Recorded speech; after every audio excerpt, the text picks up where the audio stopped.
Hello, everyone, and you welcome another appointment with Progress Over Perfection. The podcast talk about relationship and will change your relationship.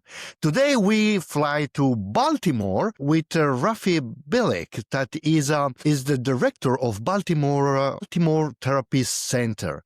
Hi, Raffi, how are you? Good, I'm good. Thank you for having me. Raffi, can you tell us a little bit about you and how you got inside the couples therapy work?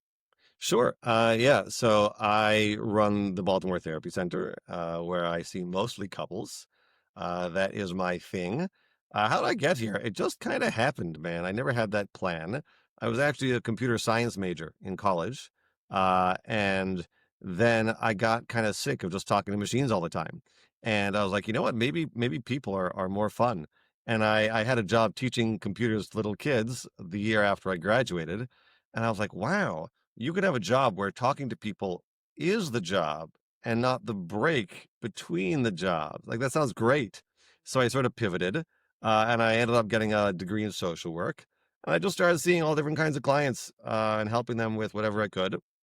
And I found that the thing that I really enjoy the most and that I'm the best at is working with couples. And so that's where I am now.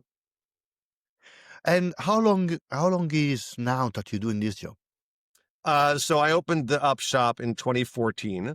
So this place is open for 11 years now, but I got my degree in like 2009. So I'm 15 years in the business. The listeners will be very happy to hear from you what you have to say about communication. That is a very important point in a relationship. Absolutely. Maybe it's the biggest point in relationship. Correct? I think, for most of the people that reach out to me for help start by saying we have communication issues. We have Mm. problems communicating. We don't know how to communicate. A lot of people really care about each other, really, want to make things work and just don't know how to talk about the difficult things that come up in every relationship everywhere. We're Mm. all sort of raised on this diet of Hollywood stories and, everything gets resolved in an hour and a half and they live happily ever after. And the reality is that every marriage and every relationship has difficulties and troubles and friction, and that's totally normal. But nobody ever teaches us what to do about it. Mm-hmm. I absolutely agree with you, and this is what happened to me as well. Mm. As you say, majority of clients call in and say we have communication problem, and then you go have a look and there is other things behind the Sure. communication problem. Um, you wrote the book, the Couples Communication Handbook. Yep, that's the How book. how you were inspired to write these things?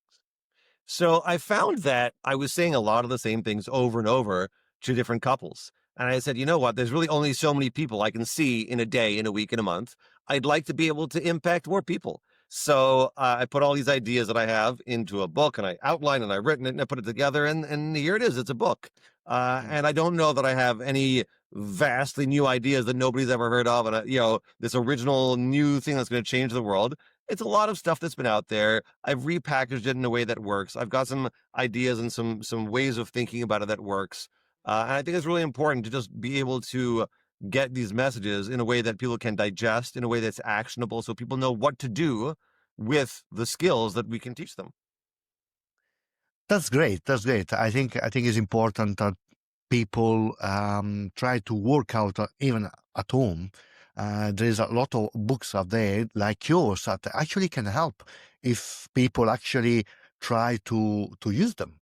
Yeah, I think that a lot of couples could, with if they would get the skills, whether it's from a book or a counselor or whatever, they could do great. I mean, there's some couples who really need more support, and couples counseling is great for that. But I think just sort of sitting down together, building the skills, practicing them could do a lot for a lot of people. Mm. What is one of misconception about communication in relationship? One of the misconceptions that I encounter a lot is that people got this message from grandma that you're never supposed to go to bed angry. And I think that's terrible advice because when it's midnight and you're angry about something at each other, that is the worst time to try to have a conversation. Everyone has been in this situation where all that happens is you argue for 2 more hours and you still don't resolve anything. And now you're tired in the morning on top of everything. And it's because they feel like, oh, we have to go to bed and everything's okay. And the answer is no, you don't. Sometimes you're annoyed with each other when you go to bed and you'll survive that. Obviously, we're not talking about having a fist fight before bedtime. We're talking about you're annoyed because your husband didn't pick up his socks off the floor, or your wife is nagging, or whatever, common ideas are out there. Like whatever problems you have, it can usually wait till the next morning. If it can't wait until the next morning, probably you need to call 911. But short of that, wait on it. It's uncomfortable. It's awkward. You go to sleep and you're mad at each other, but it's better than the alternative, which is a big giant fight when you're trying to go to sleep. Absolutely. And maybe a nice sleep on a problem can help one of the two think about, well, Yeah. maybe she's right or he is right. The Or day you after just you have the wake up problem. and you're calmer and you're in a better place to deal with it. And about half the things that were annoying you, you wake up and you say, that's not a big deal. Now, half the things are a big deal and we have to talk about them. But the fact that he left his socks on the floor, he was tired, he had a bad day. It just doesn't matter that much anymore after a good night's sleep, like you said. Do you help couples develop genuine empathy when they hurt and resentful? Slowly. It's a question of slowing down the conversation and splitting it in half so that first I'm going to listen to you and then you're going to listen to me. If we're both trying to get our point across at the same time, it goes up real quick. But if we acknowledge that we're both hurting, but we'll take turns, let me hear you. I'm going to put aside my stuff for a little bit. Let me hear what's going on for you. And I'm really going to try to step into your world. And I help people step out of their own issues and into somebody else's brain, and then most people are really quite understandable. And when you step out of your own issues and into somebody else's, it makes a lot of sense. So helping people slow down that conversation, take it one step at a time, really hear each other, does wonders for communication. What is the physical position of the body that people should have? For example, have this theory that if people start an argument standing, they're more likely to have a fight. Where if they sit, it's more likely that they regulate their tone, they're more likely to have a better conversation. What do you think about this? So I recently saw a piece of research saying that actually, if you have a conversation lying down, it is likely to be a calmer, easier conversation. And that may well be true. What I try to do is get people to engage with each other. So sometimes you'll have somebody sitting kind of back like this, and like it's not, okay, that's not really good listening. You know what I'm saying? So help people just sit up and face each other, and use whatever body language indicates that I'm listening. So whether it's like this, or leaning for whatever it is that you need to know that I'm listening, I'll do that. And if you tell me, you know what, the way that you're sitting is like making me uncomfortable, I would switch. Like I don't need to argue with you about that. I want to communicate to you that I'm listening. I'm there for you.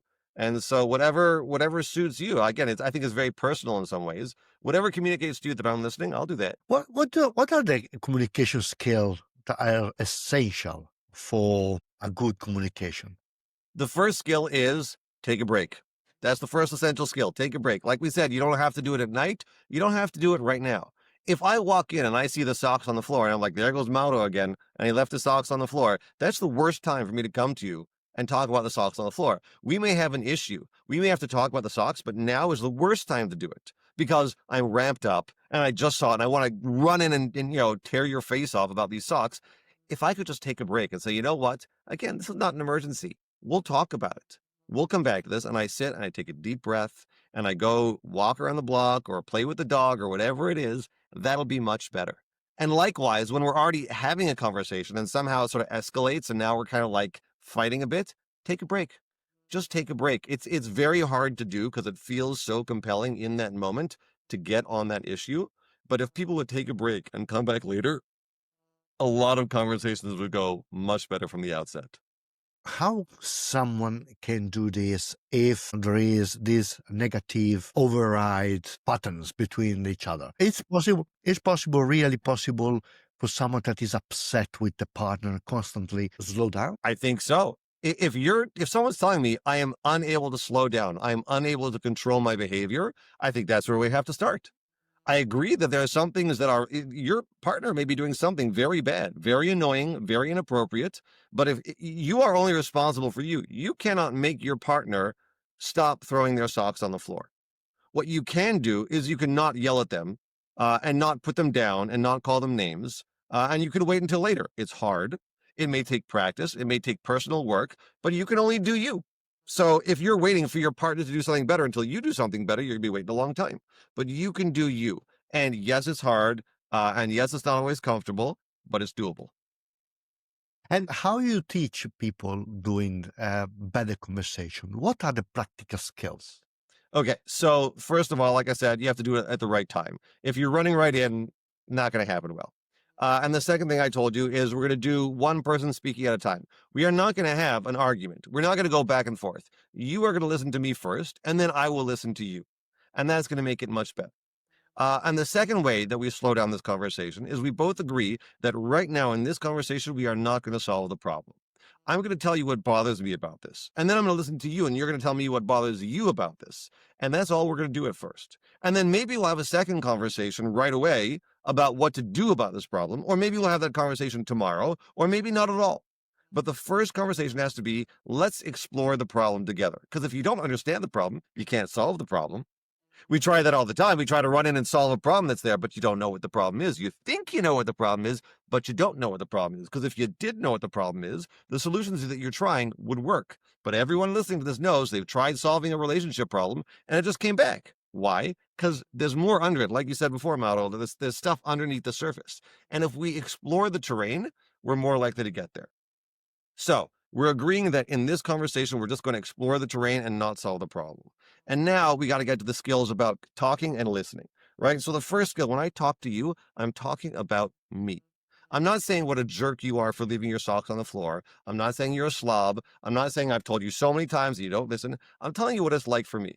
You know what, Mauro? When you leave your socks on the floor, I feel offended. I feel bothered. I feel stressed out. There's so much on the floor already. I tell you what it's like for me. And your job is just to understand what I'm saying. So you're going to listen in the following way. There's an acronym that I use, which is very helpful and is the best acronym ever. I'm just telling you. It's called LOVE, L-O-V-E. L is you listen to what I'm saying. You're not listening so you can think about what you're going to say next. You listen to what I'm saying. You reflect it back in your own words. You validate what I'm saying and you empathize. So that looks like this. If you're hearing me complain about how much I don't like socks on the floor, you might say, wow, Raffi, it sounds like it's really stressful for you to have socks on the floor. Right? So you reflect it back to me. And I say, yes, exactly. It really is annoying for me. And you say, I get it. Validating means I get it. It makes sense to me.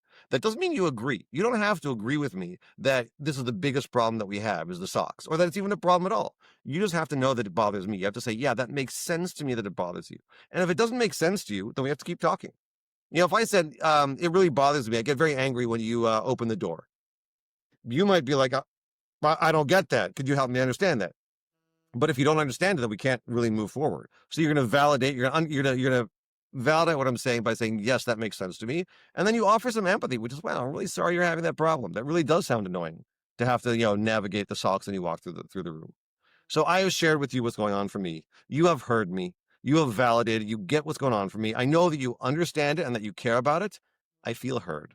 I feel better. And now we switch. And you'll tell me what bothers you. You'll say, it's so hard for me to remember, or I don't have time, or whatever it is that's going on for you. And now I'm going to step into your world. And I'm not going to argue with you about why it should or shouldn't be. I'm just going to hear what you're saying. So at the end of this process, I know that you heard me and you understand me and care about what's going on for me. You know that I care about what's going on for you. We are in a much better place to change the problems in our relationship. I love it. Can we repeat slowly what is love? Yes. Is listening? Reflecting in your own words, validating, empathizing. Empathize. Yeah, I go to town on this in the book, obviously. Aside money, money and sex, what is the challenge people have problem with? Parenting is another one that I get a lot. Because wow, it's just so darn hard. It's just so darn hard. And people have disagreements about how to handle a specific situation or how to do it in general. So that can cause a lot of strain between people. Another one that I see a lot of is family members. If your family members are difficult and I don't get along with them or you don't get along with them, it puts a lot of strain between us because you might be caught in the middle of, your parents and me, and that can put a lot of stress. So those are definitely big problems that people face. I think like money and sex, all of these can really be helped and improved and made better with good communication. There's not always a good solution. Like if your parents are terrible and you still have to deal with them because they're your parents and you still have to deal with me because I'm married to you, then it's difficult. And there may not be a great solution, but we can make it through and feel connected and have a good marriage nonetheless, even though we have a difficult solution that doesn't have a difficult problem that does not have a great solution. I saw the other day a couple of friends. They have a huge problem with the family member around the couple. And when you were talking about this fact, yeah, well, was coming in my mind their faces, and they're very happy. But I can see how much this connection with the family members affect their relationship, and it's sad. It's sad sometimes. How do you help them to um, have conversation about the topic? What are the the the things that you do with them? How you help them to do it? What are the things that you show them how to do it? So, by going through the process that I've been describing, it Yeah. makes it easier for them to talk about difficult things. Usually, what happens is, she'll complain that his parents are very difficult, and he'll defend them, and then she'll, get defensive herself, and then and it goes back and forth and back and forth. But when we just slow it down, we say, okay, let's let you talk about your frustrations with his parents, and you don't need to defend them. In fact, one of the ground rules of these discussions is we're not agreeing on anything. Just because you understand how much she has difficulty with your mother does not mean that your mother's a bad person. Does not mean that, we're going to stop talking to your mother. None of those things are happening right now. You just need to understand her. And so relieving ourselves of that pressure to set the record straight or to come up with a solution allows us to really hear what is hurting our partner. And that allows us to talk about these difficult subjects without it going off the rails. And what are the things that couples should do to learn to get used to as a ritual, no, for couples if they want to build a good relationship? What are the things they should be focused on? Look, good communication is important. That's something that you have to build over time. And avoiding those big, nasty arguments, right? Even if you don't know how to communicate well and you're working on learning how to talk about these things, stop trying to talk about it in ways that don't work, right? If you don't know how to have a conversation about his mother, then let's leave it aside for now. Getting upset and blowing up and criticizing her whenever something goes wrong, even if you're right, even if his mom is a disaster, you're not helping the situation. You know this because you've been down this road many times. You keep criticizing her and trying to get him to see, and he argues with you, and it's just not working. So again, that's the sort of take a break mentality.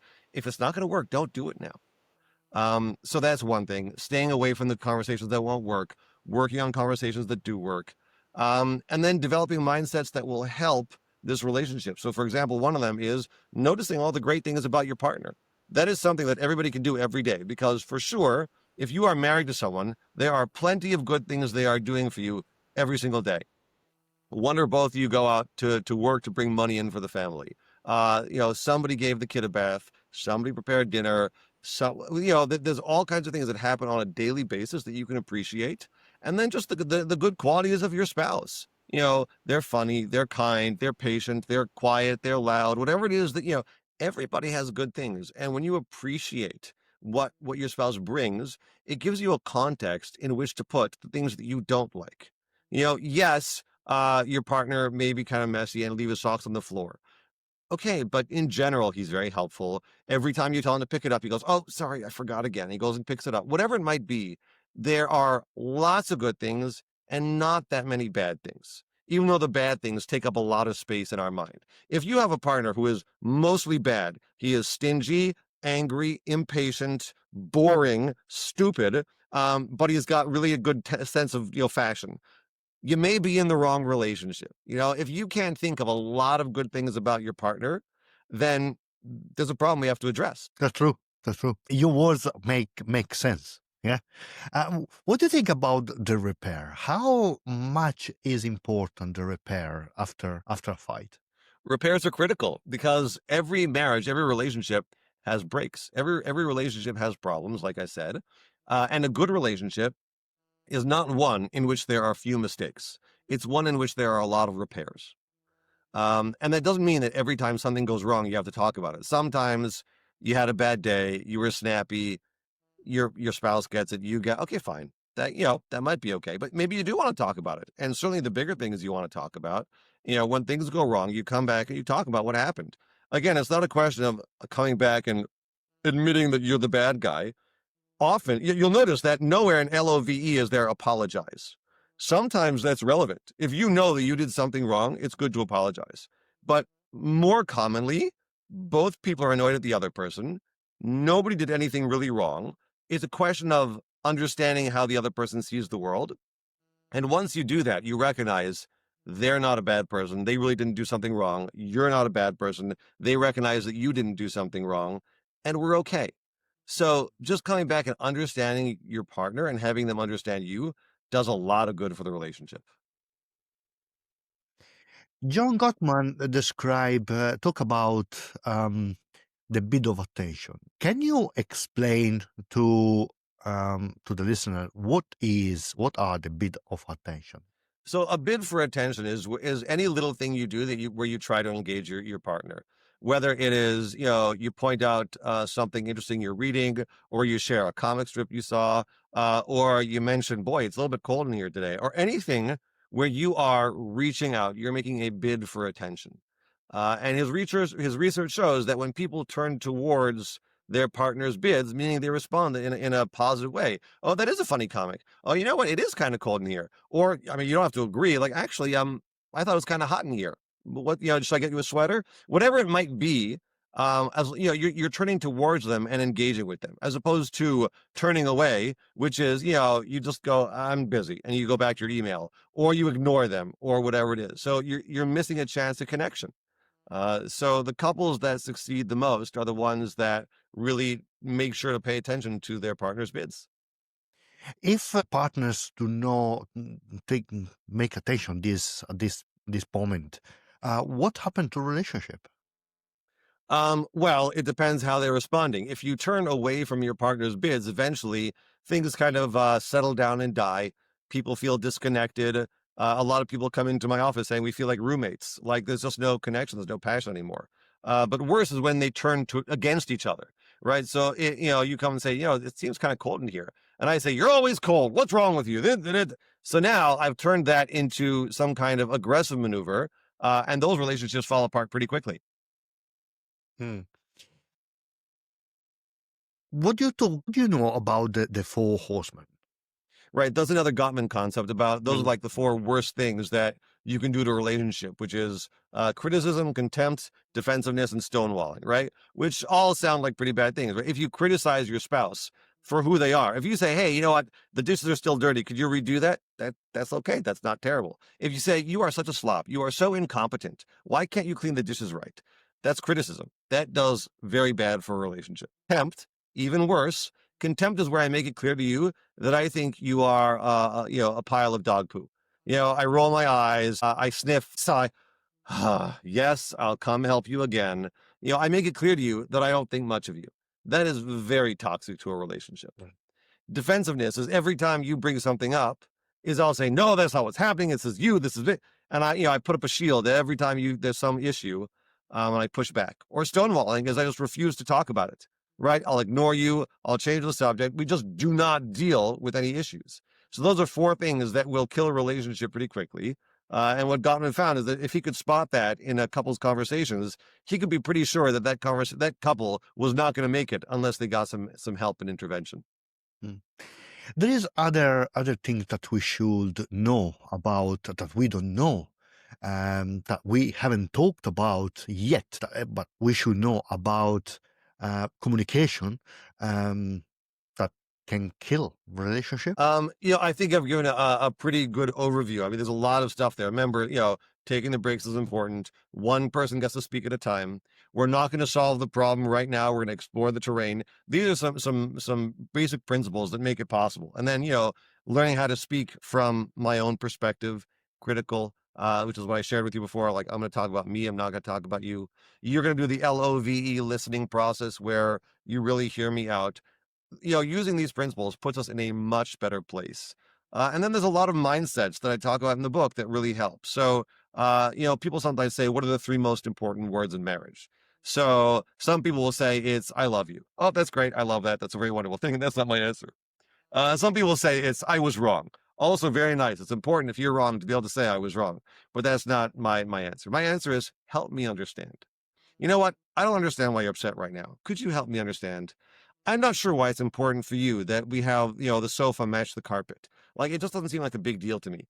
Could you help me understand why that's important to you?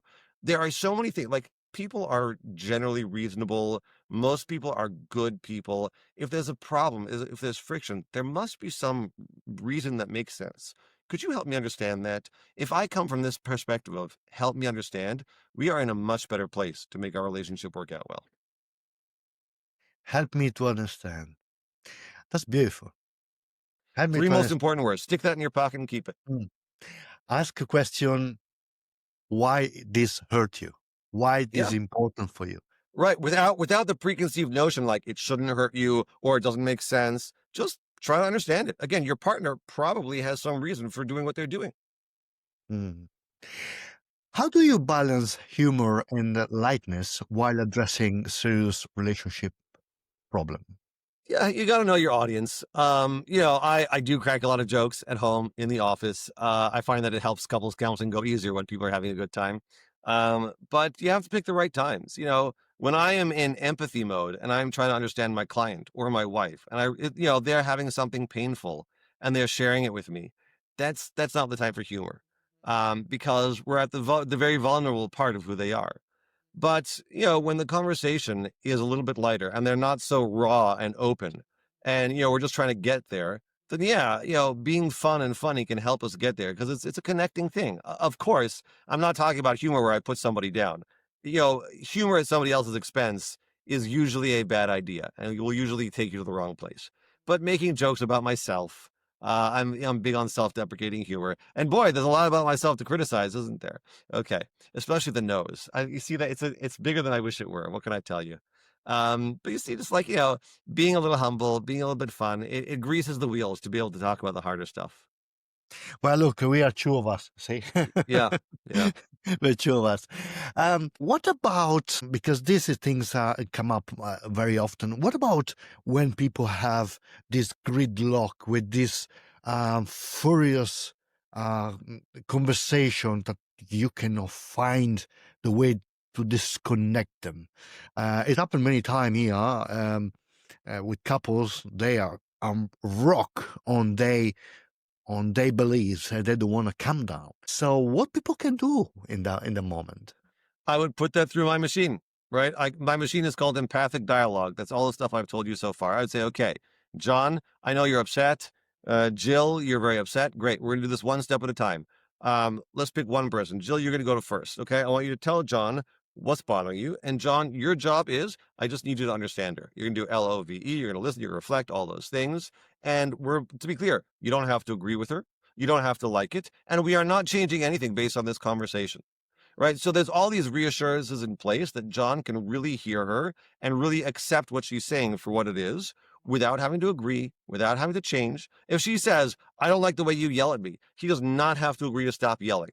That may be an important place we need to get to, but that's not this conversation. This conversation, he just needs to understand how hurtful it is to her when he yells. And then we have to switch. And then she has to understand what his problem is and why he's so upset and what makes him so angry that he yells. I don't know, but there's probably something. And the gridlock comes because they're both trying to get their points across and be heard at the same time, and both trying to get the other person to bend and to hear them and to agree with them. And none of that is going to work in a case where two people have very valid points and there's strong feelings about it. It happens all the time. And we can undo that gridlock, but the same thing like in actual gridlock on the street. If two people are going down the street at the same time and they're both insisting on going, nobody is getting anywhere. But if we say, you know what, let's both pull off to the side, and then we'll agree one person goes first and the other person goes next, we can get out of it. So we slow the process down, be conscious about it, take turns. What if this doesn't happen? You mean, what if they can't do that? Well, Call me up. Let's do some counseling together. That's a lot of what I do in the sessions. I hold them accountable to the process. I say, wait, John, you're talking about you again. Remember, you are listening right now. You just want to reflect what you're saying and understand what you're saying. We'll have a turn for you. It is very difficult to do, and it's very hard to stay in your partner's perspective when you have all these feelings coming up. I don't like what you're saying. I don't agree. I don't think that's fair. Okay, but I'm putting that all aside for right now, and that can be hard. So being in the room with a third party, with a counselor or a coach or whatever it is, who can hold you accountable and keep you to the process and help you through to the end, where you see, oh wow, that actually did work. That was good. We could do that.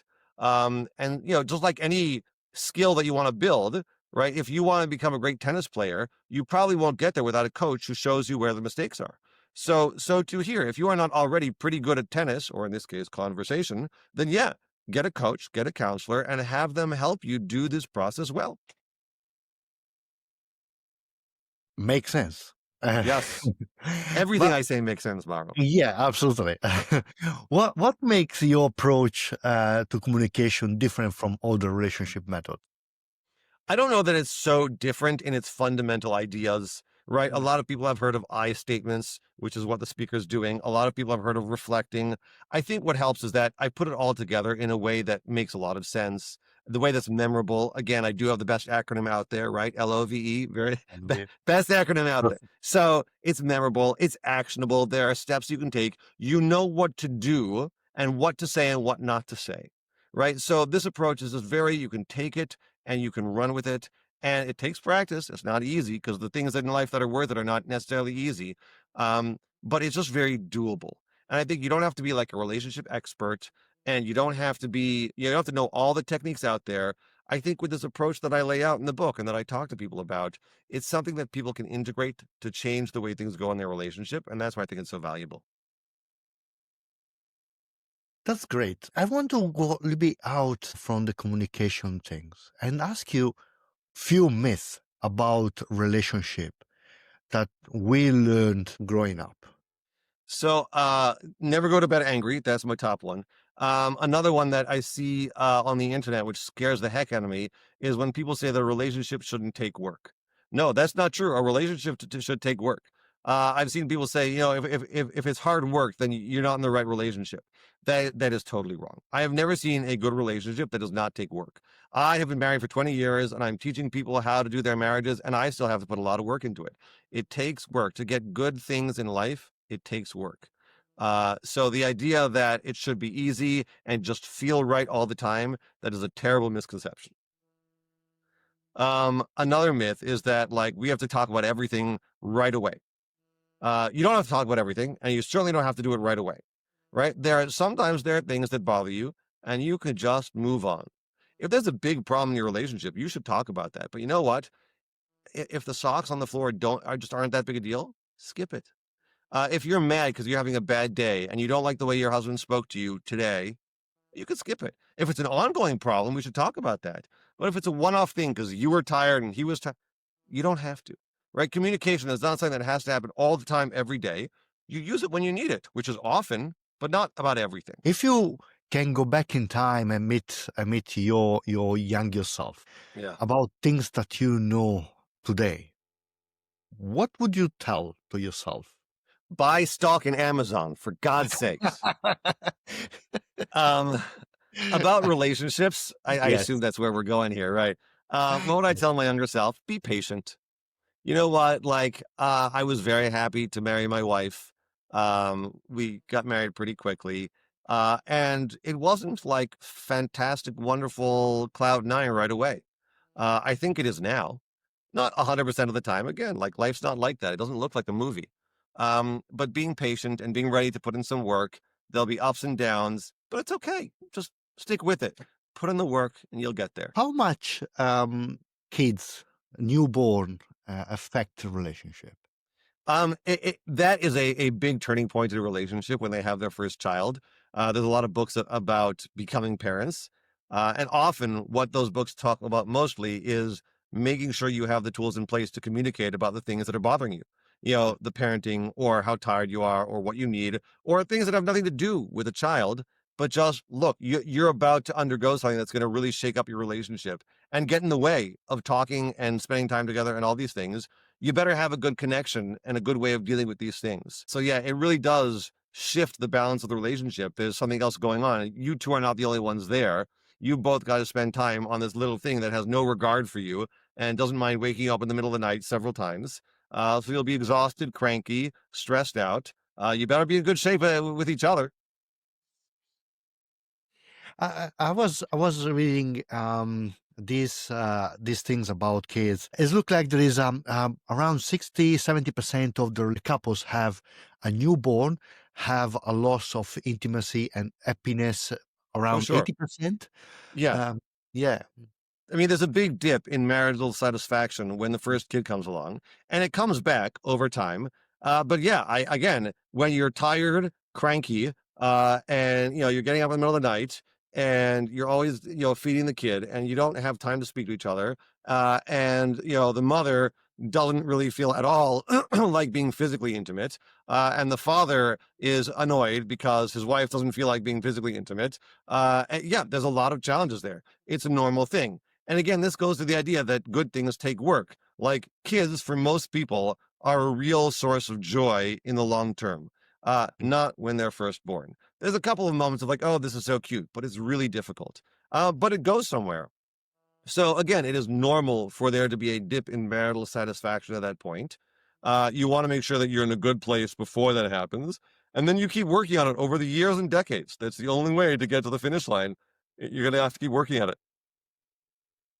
And what about intimacy? Why people you think have a huge problem talking about intimacy? And if there is any suggestion you can give to them, how to talk about intimacy?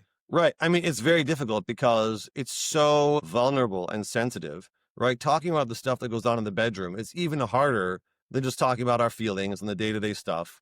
And we don't have the right words, and it's embarrassing, and it's vulnerable. And it definitely is difficult. It really helps to get communication dialed in around the rest of your stuff.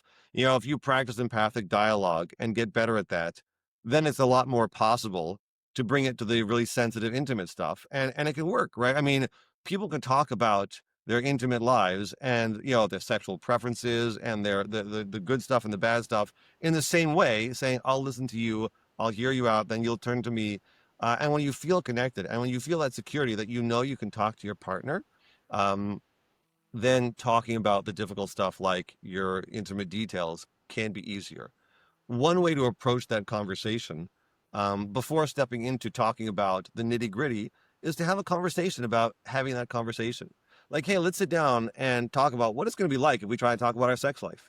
Like, that's very difficult. And again, let's do empathic dialogue. I'm going to start. I'm really nervous about it. I'm worried that, we're going to be too embarrassed. I'm worried that I'm not going to say the right thing. I'm worried I'm going to hurt your feelings.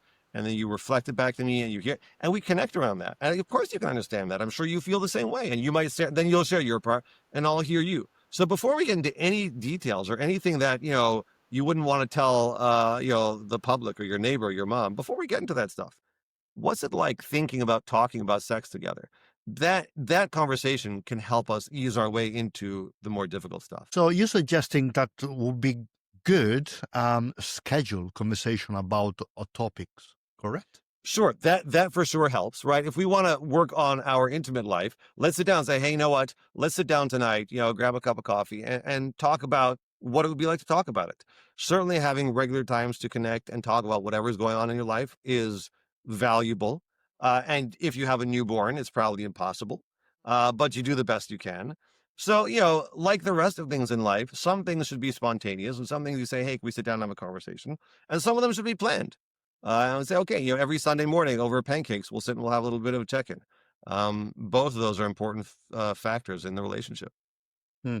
Do you think we should plan, especially a moment where there's kids around, maybe a newborn, and we should actually schedule intimacy and relationship?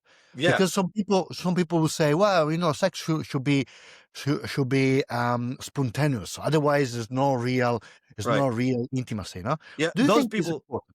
those people are not being real because those same people who say it should be spontaneous also remember when they were in college and they had a date with their girlfriend, boyfriend, whatever, and everybody knew what the plan was.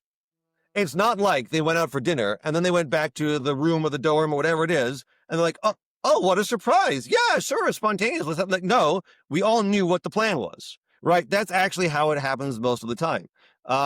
So it's great if in your marriage there are times where you'd be like, hey, you know what? Let's go for it. Great, super.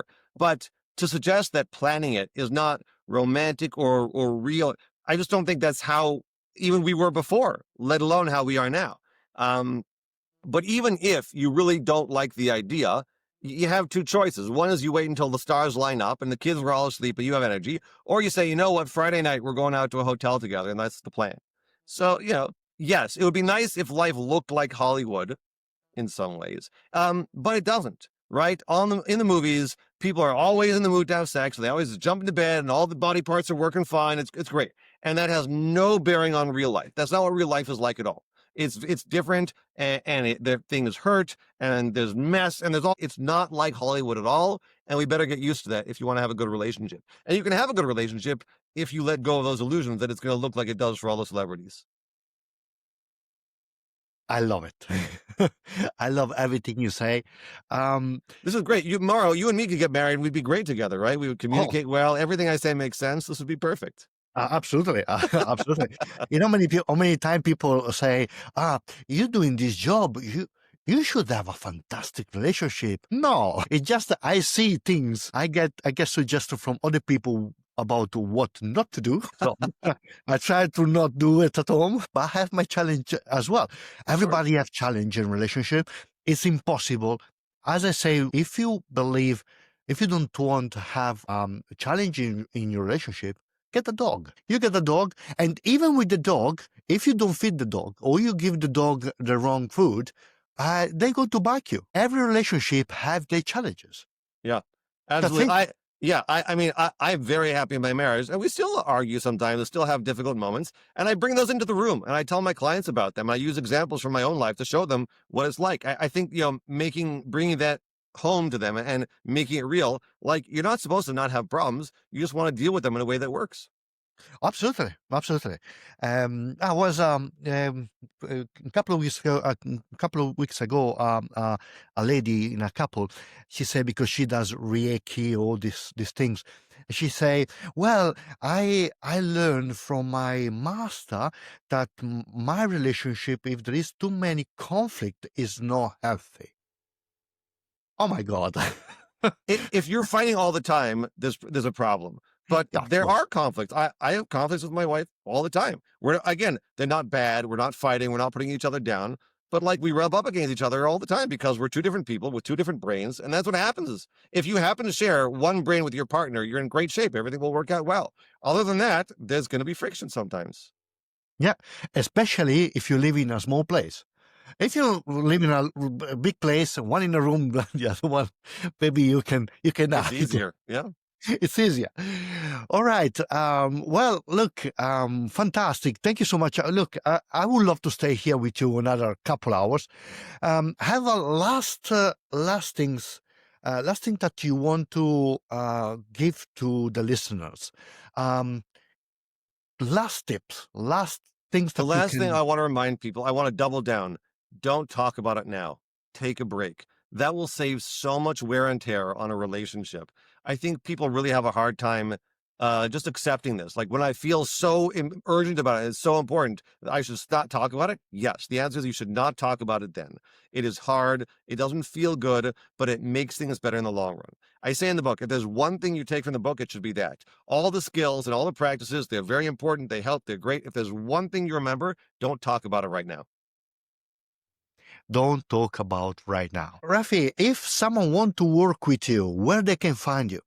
They can find me at thecommunicationbook.com. That is where all the details of the book are. It's also on Amazon, but you can find it there. The first two chapters are free on that website. So anyone who wants to check it out you can download the ebook. You can download the audiobook. If you like hearing me talk, I got 7 hours and 29 minutes of audiobook for you.